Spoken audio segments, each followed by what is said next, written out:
ना इधर ना उधर, सीधे मुद्दे पर नजर। और क्या है आज की खबर, आप देखना शुरू कर चुके हैं न्यूज़ 18 पुनीत के साथ। और एक बार फिर आज हम बात करने के लिए बैठे हैं यूक्रेन और रूस के बीच होने वाले युद्ध विराम की। जी हां, युद्ध विराम कब होगा इसको लेकर अभी भी कुछ तय नहीं हो पा रहा है। कभी काला सागर की बात होती है, यानी ब्लैक सी की बात होती है, तो कभी बात होती है सैंक्शंस जो हटा लिए जाएं। इस बात की मांग पुतिन करते हुए नजर आते हैं और खबर आती है कि पुतिन ने एक नई शर्त फिर से ट्रंप के सामने रख दी है।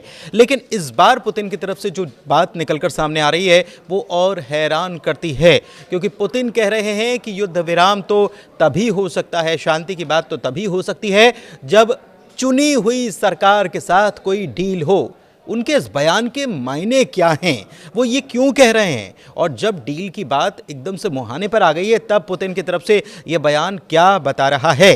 आइए इसी बात को समझते हैं और साथ ही में समझेंगे कि यूक्रेन के राष्ट्रपति ने पुतिन को लेकर इतना बड़ा बयान क्यों दिया। अंकुर जी मेरे वरिष्ठ सहयोगी मेरे साथ मौजूद हैं, सीधे उन्हीं से समझते हैं। अंकुर जी।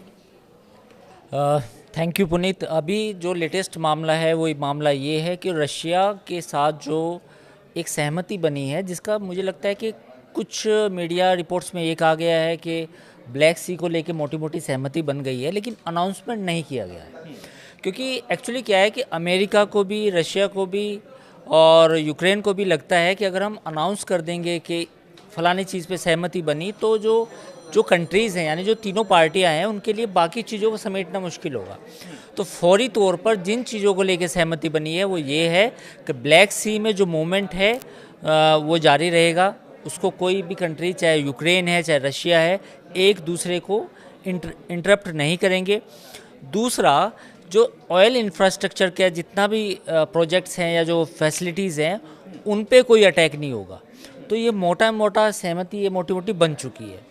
अब पेच कहाँ फंसा है? पेच यहाँ फंसा है कि जो 30 डेज़ की जो सीज़ फायर चाहता है अमेरिका और यूक्रेन, उसको लेके रशिया कह रहा है कि भैया मैं सीज़ फायर नहीं करूँगा, पहले मुझे और फ़ायदे दीजिए। यानी कि ये जो डील है मुझे इतनी अट्रैक्टिव नहीं लग रही। और फ़ायदे क्या हैं? फ़ायदे ये हैं कि मेरे ऊपर जो सैंक्शंस लगाए गए हैं, जो मेरा पेमेंट सिस्टम है, जो इंटरनेशनल पेमेंट सिस्टम है, उसमें मुझे मदद दी जाए। नंबर 2, जो मेरी एसेट आपने फ्रीज़ की है यूरोप में, वो फ्री की जाए। साथ ही जिन जिन इलाकों पर कब्जा है वहाँ से सैनिकों को वापस बुलाने की शर्त ना हो।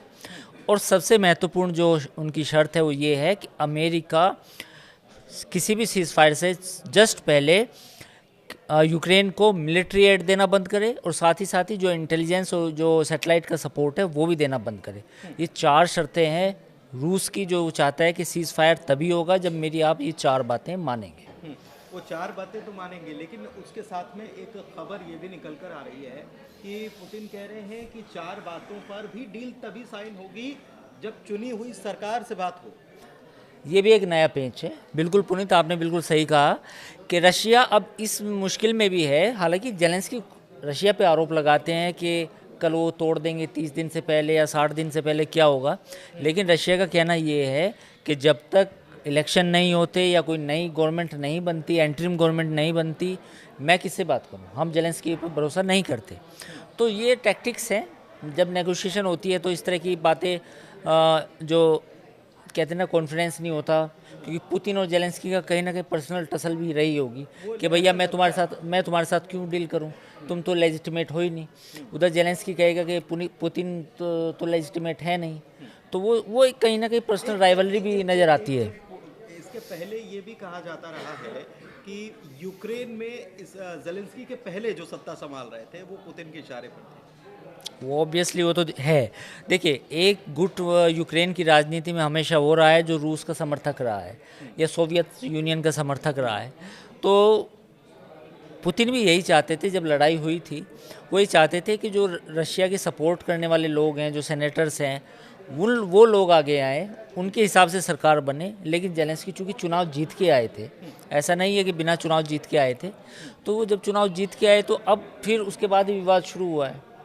तो मुझे लगता है कि पुतिन चाहते हैं कि यूक्रेन में उनका होल्ड, दबदबा कायम रहे, सीज़ फायर हो जाए उसके बाद भी कायम रहे, और चाहते हैं कि उनके मनपसंद की पार्टी या जो लोग हैं वो नेता चुन के आए। मतलब अगर सीज फायर हो जाता है ठीक है, यूक्रेन का अगर हिस्सा बांटना हो तो ठीक है, वहां पर सत्ता में अगर अपने ही लोग बैठे होंगे तो फिर दिक्कत क्या है? कुल मिलाकर अगर ये इसको इस बिल्कुल। तरीके से अब बेसिकली आप इसे ना ब्रॉड समझिए। आप अभी हमको लग रहा है, अभी हमें लग रहा है कि चलो सीज़ फायर हो जाएगा, लेकिन रशिया ये सोच रहा है कि यूक्रेन को जब वो सीज़ फायर के टेबल पे लेके आएगा या कोई डील करेगा, यूक्रेन का चैप्टर हमेशा के लिए क्लोज हो जाएगा।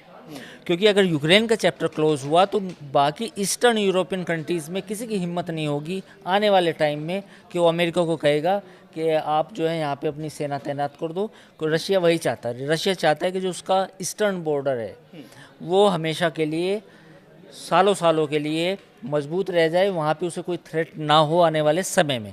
तो यही वजह है कि वो हार्ड नेगोशिएशन कर रहा है, जो मुझे लगता है कि ट्रंप के लिए काफ़ी मुश्किल भरी बात है। हालांकि ट्रंप धमकी दे रहे हैं पूरी, देखिए मालूम है क्या धमकी दे रहे हैं। अब वो कह रहे हैं कि अगर आपने सीज़ फायर साइन नहीं की तो मैं आप पे फिर से सैंक्शन लगा दूंगा और फिर मैं आपको जो मिलिट्री एड यूक्रेन को दे रहा हूँ मैं उसको और बढ़ा दूंगा।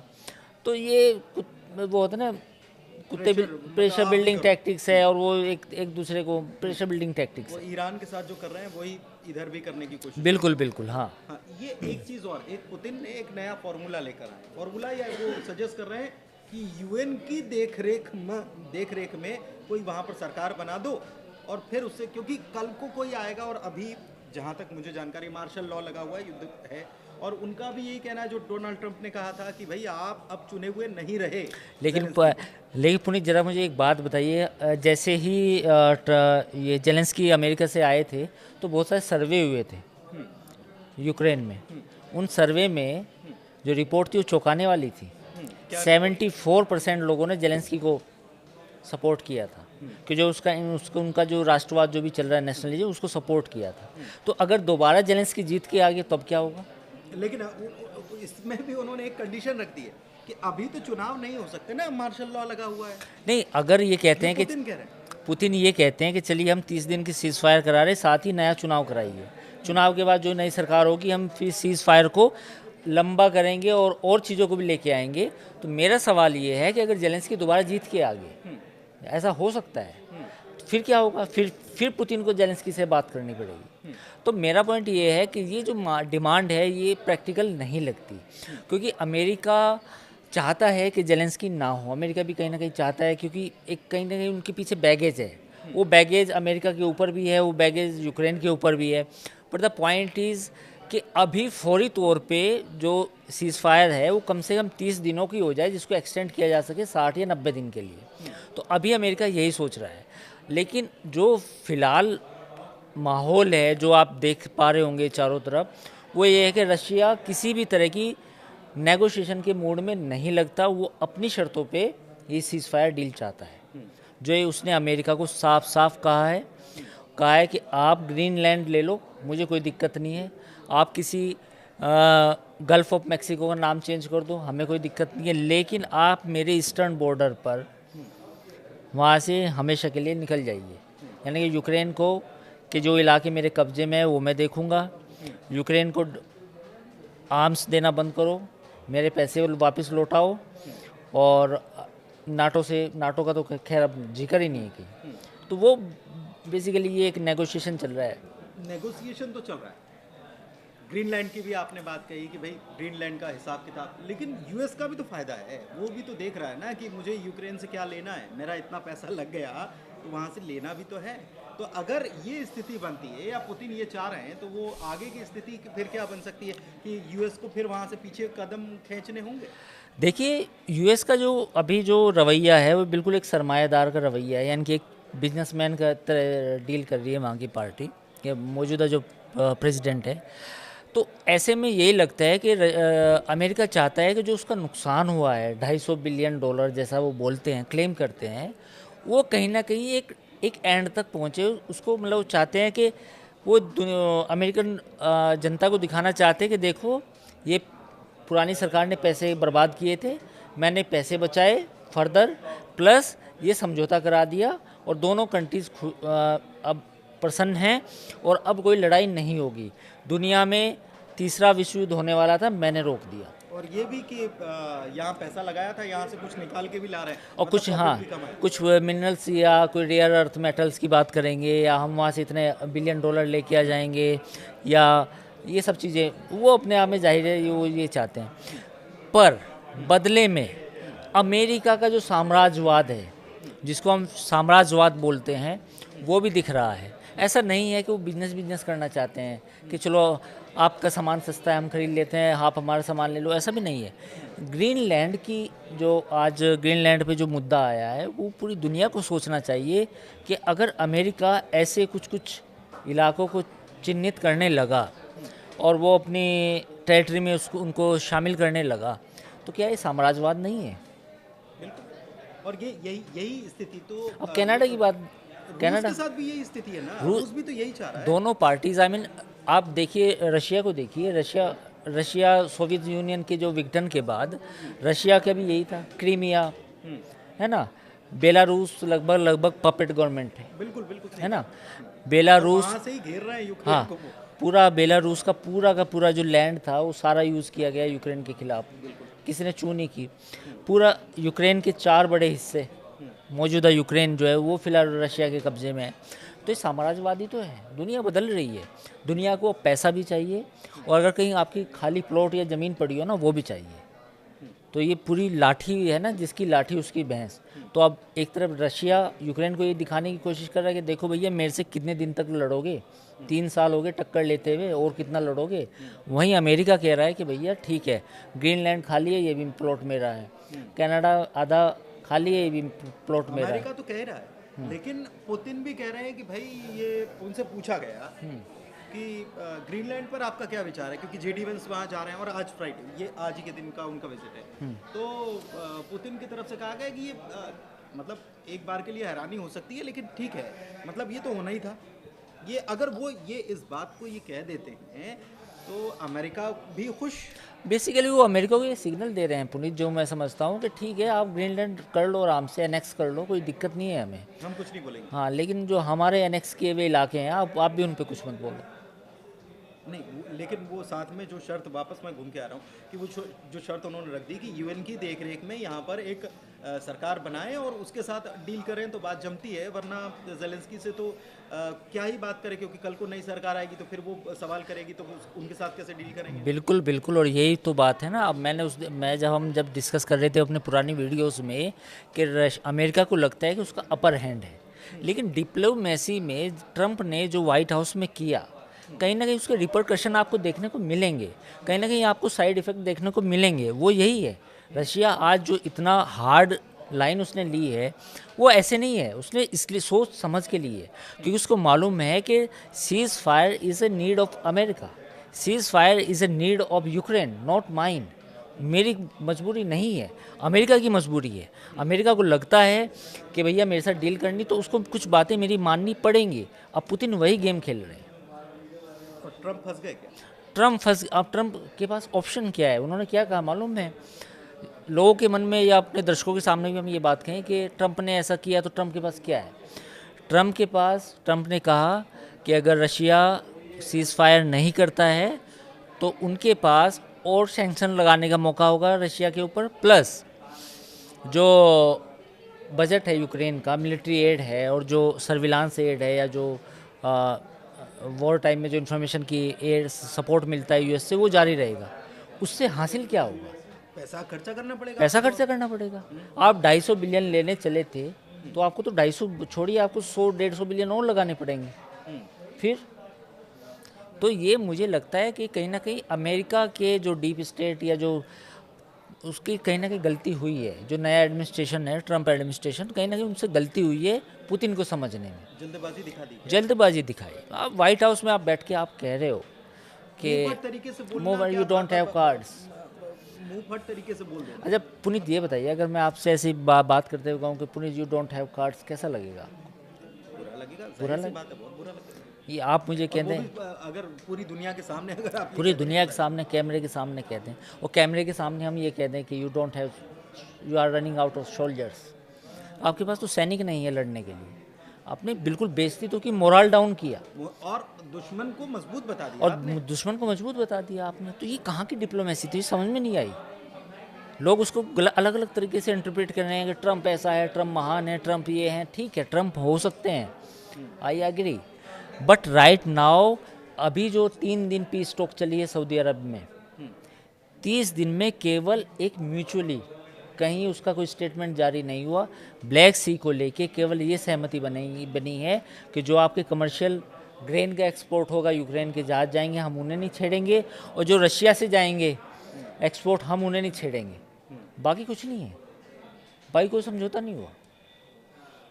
बाकी कोई समझौता नहीं हुआ तो ये ऐसे लंबा खिंचता जाएगा। और एक चीज़ और मैं ये समझना चाह रहा हूँ कि मिडिल ईस्ट में बैठकर ये बात कर रहे हैं, और मिडिल ईस्ट में अमेरिका शांति कराने चला था कि भाई हम हमास के साथ सीज फायर करा देंगे, हम उधर हिजबुल्ला के साथ भी बैठा देंगे कि ठीक है अब लड़ना नहीं है। खुद यमन में अमेरिका अटैक कर रहा है, उधर इजराइल अटैकिंग पोजीशन। तो आपने हासिल क्या है आपकी? आप मुझे ये बताइए, ट्रंप ने कहा था आई एम कमिंग एंड, चुटकियों में, हाँ चुटकियों में, और हमास को कहा था कि मेरे आने से पहले जितने भी बंधक हैं, लोग हैं, उनको छोड़ दो, वरना उसके बाद मैं तुम्हें साफ़ कर दूंगा। मुझे आप ये बताइए कि क्या ट्रंप को आए हुए 20 जनवरी के बाद लगभग 3 महीने हो चुके हैं, लगभग हो जाएंगे, मतलब अप्रैल में। 3 महीने में हमास ने छोड़े बंधक? नहीं छोड़े। आपने क्या प्रपोज़ल दिया कि जितने भी फ़िलिस्तीनी लोग हैं उनको जॉर्डन शिफ्ट कर देंगे। अब जॉर्डन की समस्या क्या है, मैं आपको एक बात बताता हूँ। जॉर्डन की जो मौजूदा रिजीम है वो हमेशा अमेरिका का साथ रहा है। अब उसके लिए 1.5 मिलियन या 1 मिलियन लोगों को एक्सेप्ट करना, अपनी टेरिटरी में बसाना, है ना, इतना आसान काम है? दूसरी बात, जो वहाँ के जो किंग है, किंग अब्दुल्ला, जो उनके जॉर्डन के राजा हैं, वो किंग अब्दुल्ला के लिए फिर अपनी आवाम को जवाब देना, या उनके लिए कल और मसले खड़े हो जाएं, इन फ़िलिस्तीन्स में सपोज़ करो कोई कट्टरपंथी संगठन खड़ा हो जाए, तो जॉर्डन की सिक्योरिटी के लिए भी खतरा हो सकता है। तो ये बातें इतनी आसान नहीं है। मुझे लगता है कि बात करनी आसान है कि 1 मिलियन आप ले जाओ, 2 मिलियन वो ले जाएं, लेकिन क्या आपको लगता है कि सोल्यूशन है?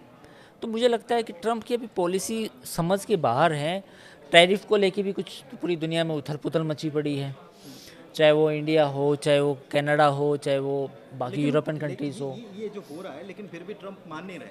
ग्रीनलैंड भेज रहे हैं, वो कह रहे हैं कि भाई वो हमारा वो साइंस सेंटर जो है वो देखने के लिए जा रहे हैं, बस ऐसे ही विजिट है, जेडी वेल्स। देखिए जो भी, मैं इसमें कुछ ऐड ऑन कर रहा हूँ।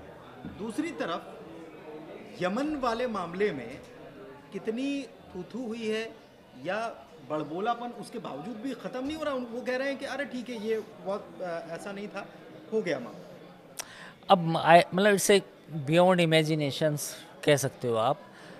B-2 बॉम्बर जो उनके सबसे सोफिस्टिकेटेड वेपन्स हैं, they were flying on the Yemen and the Gulf of Persia. दुनिया को मुझे लगता है कि दिखावा ज़्यादा किया जा रहा है कि हमारे पास B-52 बॉम्बर्स हैं, we are using stealth fighter planes, हम हुतीज़ को एक चुटकी में ख़त्म कर देंगे, हमास को ऐसे ख़त्म कर देंगे। बट इसमें टाइम लगेगा। आपको अगर ये सब चीज़ें करनी है तो उसके रास्ते दूसरे भी हैं। उसके रास्ते ये भी हैं कि पहले आप यूक्रेन रशिया का युद्ध सुलझाएं, फिर आप ईरान को हैंडल करें, बाद में आप हुतीज़ को समझाएं, और फिर बाद में आप जो हमास या गाज़ा का इलाका है, जिसको आप पूरी तरह कहते हैं कि Gaza will be A Trump Gaza, वो इतना आसान नहीं है। तो आई थिंक जितने भी दुनिया में पॉपुलिस्ट लीडर होते हैं पूरी दुनिया में, उनका जो स्टाइल ऑफ वर्किंग है, जो उनको नैरेटिव सेट करने का एक नज़रिया होता है, वो ये होता है कि देखो I did it, I came to White House और मैंने ये कर दिया। तो पॉपुलिज्म दिखाने का एक मतलब बड़े बड़े सपने, देखो गाज़ा साफ़ हो जाएगा, यूक्रेन युद्ध ख़त्म हो जाएगा, हुती चुटकी में ख़त्म हो जाएंगे, हमास ख़त्म हो जाएगा, तो वो इस तरह की ये चल रहा है। एक्चुअल क्या सिचुएशन है? एक्चुअल ये है कि 3 दिन आप सऊदी अरब में बैठे and you don't have a clear ceasefire plan in your hand. So that is the truth. हवा में पुल बांधिए, लेकिन दोनों तरफ कोई सपोर्ट होना तो ज़रूरी है। ऐसा कुछ नज़र नहीं आ रहा है फिलहाल में।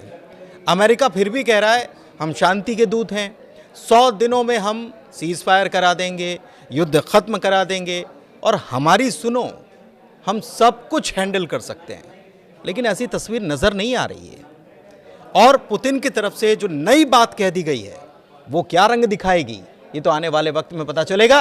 फिलहाल आज की चर्चा में इतना ही, दीजिए इजाजत। वीडियो कैसा लगा, चर्चा कैसी लगी, कमेंट के जरिए बताइए।